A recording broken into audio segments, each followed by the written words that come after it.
Thank you for joining me again in our study through the book of Ecclesiastes. We've already talked about several things. We've talked about a definition of vanity and about what it means to be striving after wind, to try to achieve something and have it slip through your fingers.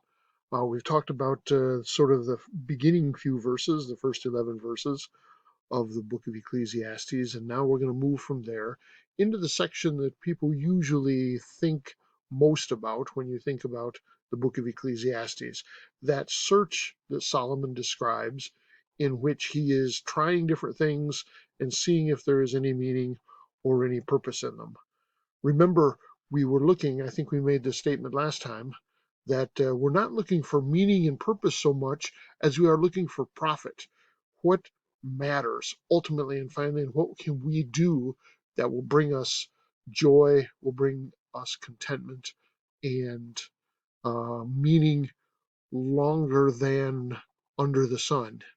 So let's look at this section from chapter 1 and verse 12 on to chapter 2 and verse 26. So let's first talk about how Solomon then will introduce himself. He says, "It is an unhappy business that God has given to the children of men to be busy with." What makes it unhappy, we've already seen, is that under the sun limitation, that we have eternity in our hearts. And so living under the sun with all of those things that we might chase, those what we call the dull sublunary joys, those never fill us with what we truly desire and what we truly need. So it is an unhappy business that God has given to the children of men to be busy with. Remember, under the sun. Then he goes on to describe his own place in this process, so that we can understand the guide that we're following. The teacher, the preacher, Kohelet, is not just an ordinary teacher, not something from um, a lower level educational institution. This is one who has seen, he says, I have seen everything. Solomon had great scope in his knowledge and in his experience. He named plants, he studied animals, his proverbs were listed out. He had incredible scope. And so this is not an exaggeration when Solomon says, I have seen everything. I have acquired great wisdom. My heart has had great experience of wisdom and knowledge. And then he's going to summarize in this first section here, saying it is vanity and it is striving after wind. So now he's going to introduce to us that process that we were talking about, in which he's going to pursue to find out. His question is, what is good for man to do in the years of his life that he lives out under the sun? All right. And so he's going to examine um, pleasure first and achievement, and then he's going to evaluate the process. And then he's going to talk about wisdom, and then he's going to talk about toil, again with an examination, and again with an evaluation of whether or not these things can provide for us what we hope they provide. And of course, we know his process becomes meaningless. It doesn't fill the needs of man's heart because something else will. And he's going to point at that at the end of our discussion today. So let's think about pleasure and achievement for a minute. He says he's going to pursue, and he does pursue, his wisdom going with him, which means he keeps a conscious level of evaluation in the midst of his pleasure and his pursuit of achievement. He is keeping his mind with him, he is keeping his wisdom with him, so that he might evaluate what he's doing under the sun. So he says, he starts out with a kind of a description of hedonism. I pursued laughter and pleasure and wine and folly. Folly is those empty, happy things that we might pursue. And he says, but remember my wisdom was still guiding me. All right, so he is not at this point trading in his role as sage for his role as a fool. He is checking to see if there's something good that can profit a man in the area of folly. All right, so hedonism, laughter, pleasure, wine, and folly. Then he's going to achievement. Now he's building things. We recognize this a lot in our world. The building of houses and gardens and public works. Then he adds slaves and herds and flocks and riches and singers and concubines. So he has great achievement.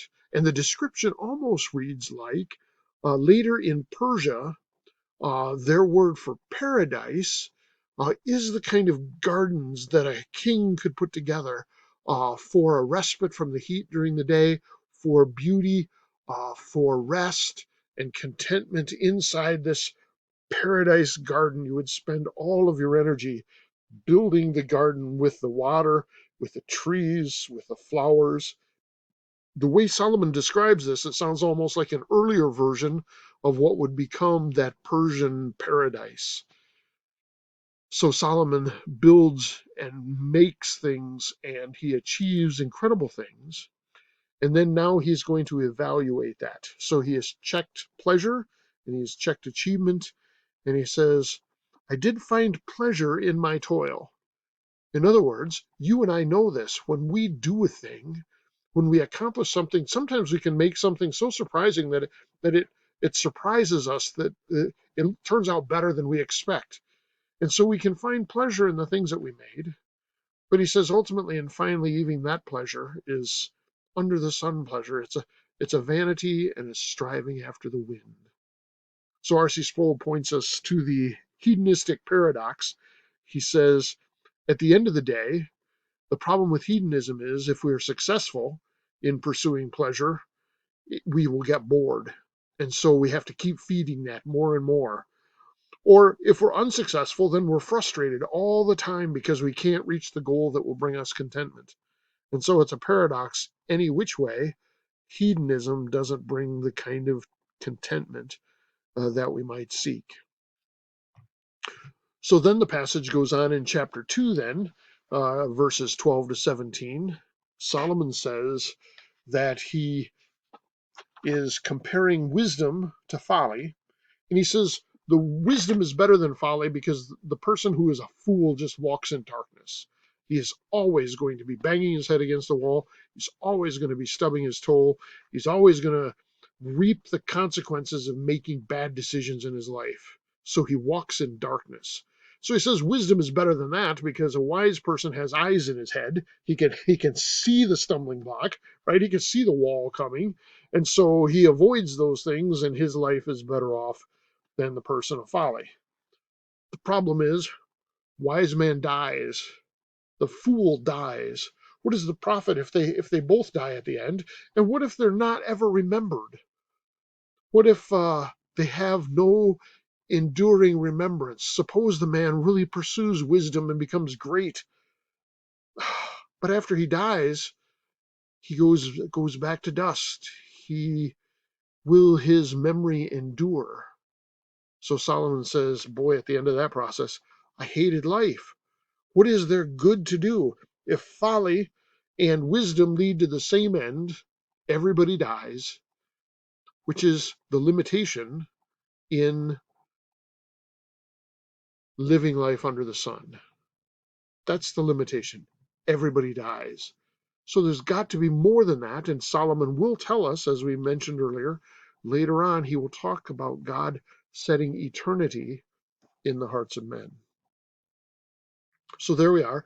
In Solomon's pursuit of what profits a man, we have seen pleasure and achievement pursued. We have seen wisdom pursued. And then we have work. And here's his description of work.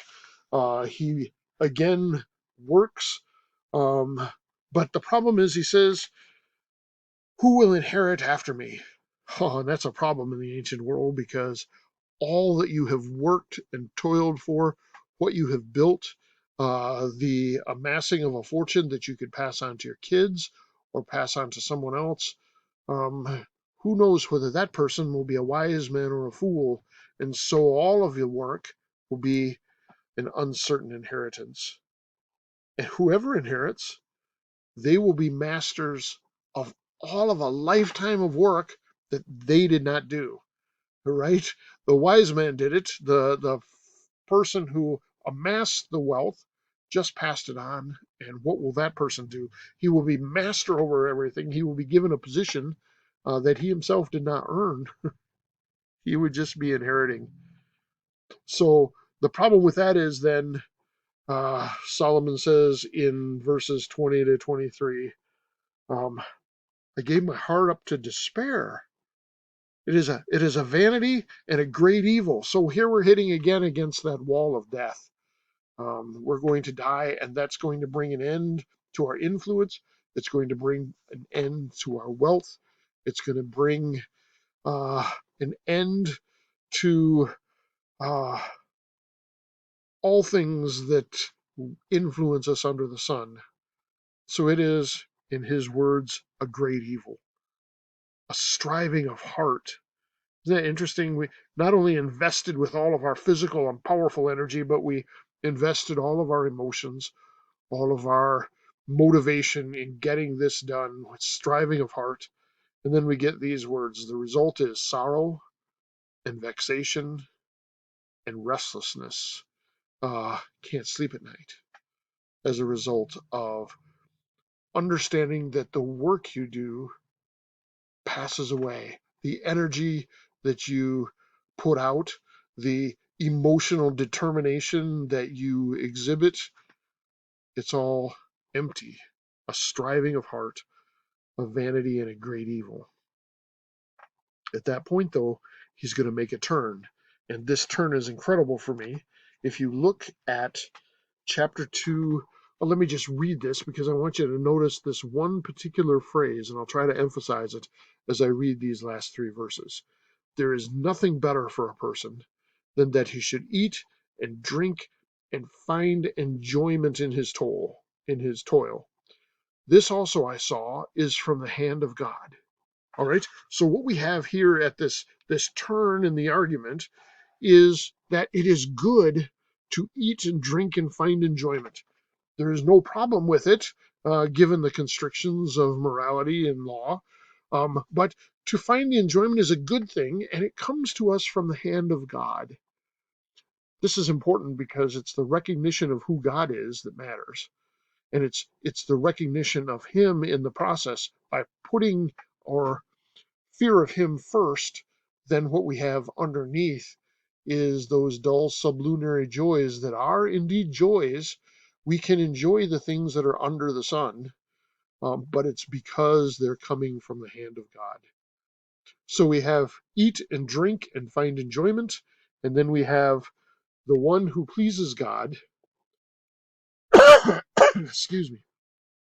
For to the one who pleases him, God gives wisdom and knowledge and joy. And then the one who is a sinner will gather and collect, and his profit in life will be turned over to the one who pleases God. Again, this is vanity and a striving after the wind. But here's the question. It was in verse 25. For apart from God, who can eat or who can have enjoyment?